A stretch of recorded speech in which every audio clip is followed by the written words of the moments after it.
நம்ம தமிழ்நாட்டின் கிராமங்களிலும் சிறிய நகரங்களிலும் ஒரு குடும்பத்தோட வாழ்க்கையில் தங்க நகைக்கு இருக்கும் முக்கியத்துவம் ரொம்ப ரொம்ப ரொம்ப அதிகங்க. பல குடும்பங்களுக்கு அது வெறும் அலங்கார பொருள் மட்டும் இல்லைங்க.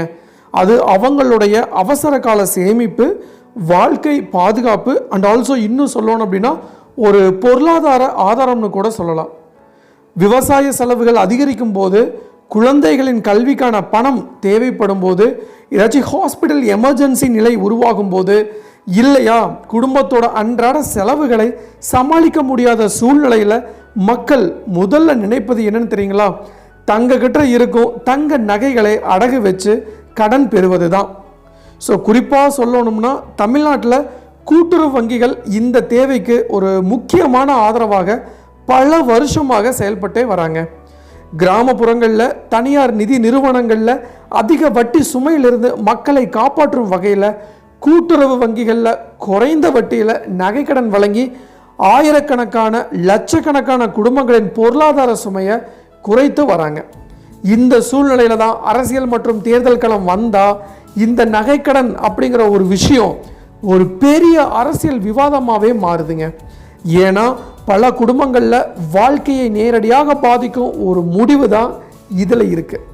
2021ஆம் ஆண்டு தமிழ்நாடு சட்டப்பேரவை தேர்தலுக்கு முன்னாடி நகைக்கடன் தள்ளுபடி என்ற வாக்குறுதி மக்கள் மத்தியில் ஒரு மிகப்பெரிய எதிர்பார்ப்பை உருவாக்குச்சு.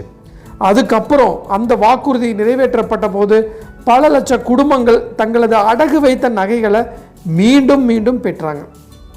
பல வருஷமாக சுமையாக இருந்த கடன் ஒரே நேரத்தில் முடிஞ்சு என்ற உணர்வு பார்த்திங்கன்னா பலருக்கு ஒரு பெரிய நிம்மதியை கொடுத்ததுன்னே சொல்லலாம். அந்த அனுபவம் தான் இன்னும் மக்களோட நினைவில் இருந்துட்டு வருதுங்க. அதனால தான் இப்போ மீண்டும் தமிழ்நாடு சட்டசபை தேர்தல் நெருங்கி வரும் நிலையில் பல இடங்களில் மக்கள் மத்தியில் ஒரு புதிய எதிர்பார்ப்பு உருவாகியிருக்கு. ஆல்ரெடி திமுக அரசு 55 வாக்குறுதியை கொடுத்துருக்காங்க. ஏடிஎம்கே அரசு 297 வாக்குறுதி கொடுத்துருக்காங்க.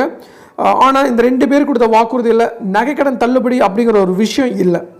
மீண்டும் ஒரு முறை நகைக்கடன் தள்ளுபடி அறிவிப்பு வருமா அப்படிங்கிற நம்பிக்கையில் பல பேர் கூட்டுறவு வங்கிகளுக்கு சென்று தங்களுடைய தங்க நகைகளை அடகு வைத்து கடன் எடுத்து வராங்க. ஸோ வெளிவந்து கொண்டிருக்கிறது இந்த தகவல்லாம். சில பேர் பார்த்திங்கன்னா விவசாய செலவுகளுக்காக, சில பேர் குடும்ப தேவைகளுக்காக, சில பேர் எதிர்காலத்தில் தள்ளுபடி கிடைக்கும் அப்படிங்கிற நம்பிக்கையில் இந்த முடிவை எடுக்கிறாங்க. இந்த நிலைமை ஒரு சாதாரண பொருளாதார நிகழ்வு மட்டும் இல்லைங்க. அது மக்களோட வாழ்க்கை அனுபவம், அரசியல் நம்பிக்கை அண்ட் ஆல்சோ பொருளாதார அவசர நிலை ஆகிய மூன்றும் சேர்ந்து உருவாக்கிய ஒரு சமூக மனநிலையின் பிரதிபலிப்பாகவே பார்க்கப்படுது. ஸோ தமிழ்நாட்டில் நலத்திட்ட அரசியல் அப்படிங்கிறது பல வருஷமாக மக்களோட வாழ்க்கையுடன் இணைந்து வளர்ந்த ஒன்றுனே சொல்லலாம். இதில் பார்த்திங்கன்னா கல்வி, உணவு, சுகாதாரம், சமூக பாதுகாப்பு போன்ற பல துறைகள் அரசுகள் பார்த்திங்கன்னா பல்வேறு நலத்திட்டங்களை செயல்படுத்தி வந்திருக்காங்க. அந்த வரிசையில் நகைக்கடன் தள்ளுபடி போன்ற திட்டங்கள் கிராமப்புற மக்களின் வாழ்க்கையில் நேரடி தாக்கத்தை ஏற்படுத்தும் முக்கியமான நடவடிக்கைகளாக பார்க்கப்படுதுங்க. ஆனால் இந்த மாதிரியான திட்டங்கள் சமூகம் மற்றும் பொருளாதார ரீதியாக பல கேள்விகளையும் எழுப்புது. இது உண்மையில் ஏழை மக்களுக்கு ஒரு நிவாரணமா, இல்லை தேர்தல் அரசியலின் ஒரு பகுதியா, இல்லை கூட்டுறவு வங்கிகளின் நிதிநிலைக்கு இதனால் என்ன தாக்கம் ஏற்படும், கடன் திருப்பி செலுத்த கலாச்சாரம் இதனால் பாதிக்கப்படுமா போன்ற பல விவாதங்கள் தொடர்ந்து நடைபெற்று வருதுங்க. இந்த முழு விஷயத்தையும் புரிந்து கொள்ள அதன் வரலாறு, அரசியல் பின்னணி, பொருளாதார தாக்கம், மக்கள் அனுபவம் மற்றும் எதிர்கால சாத்தியங்கள் ஆகிய அனைத்தையுமே ஆழமாக பார்க்க வேண்டிய விஷயம் நமக்கு இருக்குது. ஸோ இந்த பின்னணியில் தான் இப்போ தமிழ்நாட்டில் உருவாகியுள்ள நகைக்கடன் தள்ளுபடி பற்றிய எதிர்பார்ப்பு ஒரு சாதாரண செய்திலாம் இல்லைங்க.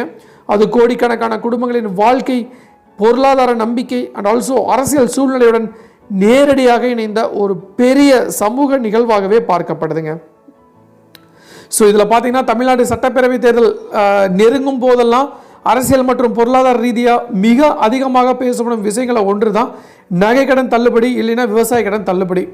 ஸோ குறிப்பாக கிராமப்புறம் மற்றும் நடுத்தர வர்க்க மக்களிடையே கூட்டுறவு வங்கிகளில் எடுக்கப்படும் நகைக்கடன் அப்படிங்கிறது மிகவும் முக்கியமான பொருளாதார ஆதரவாக இருந்து வருதுன்னே சொல்லலாங்க.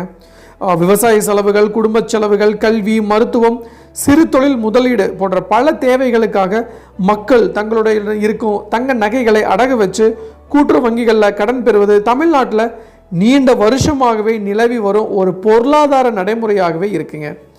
இந்த நகைக்கடன் அமைப்பின் வரலாறு பார்த்தா கூட்டுறவு வங்கி அமைப்புகள் இந்தியாவில் 20ஆம் நூற்றாண்டின் ஆரம்பத்தில் உருவாக்கப்பட்டிருக்கு. ஸோ அதன் முக்கிய நோக்கம் என்ன அப்படின்னா, கிராமப்புற மக்களுக்கு குறைந்த வட்டி விகிதத்தில் கடன் வழங்கி தனியார் கையகப்படுத்தல் அண்ட் ஆல்சோ அதிக வட்டி எடுக்கிறதுலேருந்து மக்களை பாதுகாக்கிறது தான். தமிழ்நாட்டில் கூட்டுறவு வங்கிகள் விவசாயிகளுக்கு சிறு வியாபாரிகளுக்கும் மிகவும் முக்கியமான நிதி ஆதாரமாகவே வளர்ந்துருக்குங்க. ஸோ குறிப்பாக சொல்லணும்னா தங்க நகை அடமானம் கடன் அப்படிங்கிறது இந்த அமைப்பின் முக்கிய சேவைகள் ஒன்றாகவே மாறி இருக்குங்க.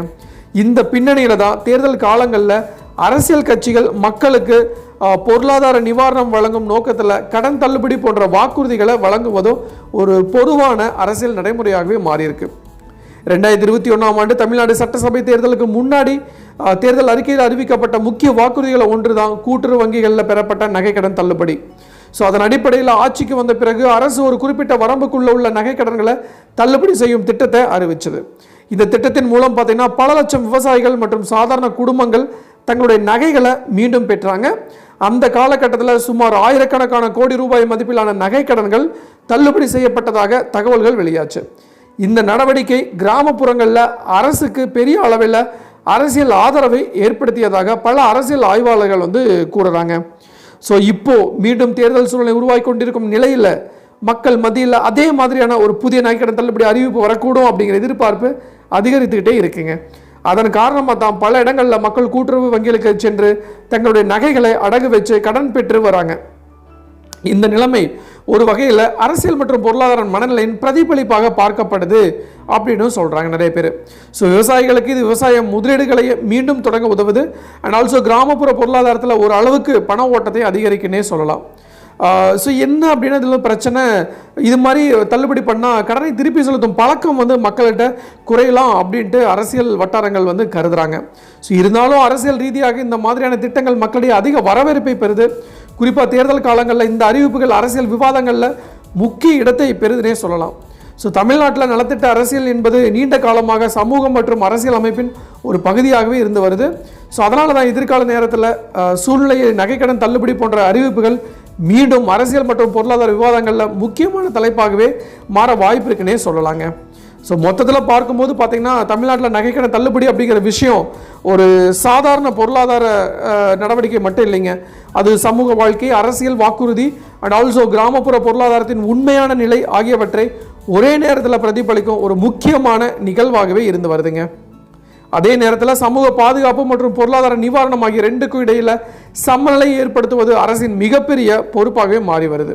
ஸோ அது கோடிக்கணக்கான குடும்பங்களின் பொருளாதார நம்பிக்கையை பிரதிபலிக்கும் ஒரு உணர்வு. எதிர்காலத்தில் எந்த தீர்மானம் எடுத்தாலும் அது மக்களின் வாழ்க்கையை பாதிக்கும் வகையிலும் கூட்டுறவு வங்கி அமைப்பின் நிலைத்தன்மையையும் காக்கும் வகையிலும் அண்ட் ஆல்சோ மாநிலத்தின் பொருளாதார முன்னேற்றத்தை உறுதி செய்யும் வகையிலும் இருக்க வேண்டும் அப்படிங்கிறதே இந்த விவாதத்தின் மிக மிக முக்கியமான முடிவாகவே பார்க்கப்படுதுங்க. ஸோ இதுதான் நான் இன்றைக்கி உங்களுக்கு சொல்ல வர வேண்டிய விஷயம். எப்படியோ நகைக்கடன் தள்ளுபடி ஆச்சு அப்படின்னா மக்கள் அனைவருமே ரொம்ப ரொம்ப ஹாப்பி ஆவாங்க. ஸோ நடக்கும் அப்படின்னு எதிர்பார்க்கலாம். ஸோ மீண்டும் இன்னொரு ஆள் இது மாதிரி சுவாரஸ்யமான இன்ஃபர்மேட்டிவ் வீடியோவுடன் உங்களை சந்திக்கும் வரை உங்களிடமிருந்து விடைபெறுவது உங்கள் மஞ்சள் மாநகர மைந்தன் சிவா.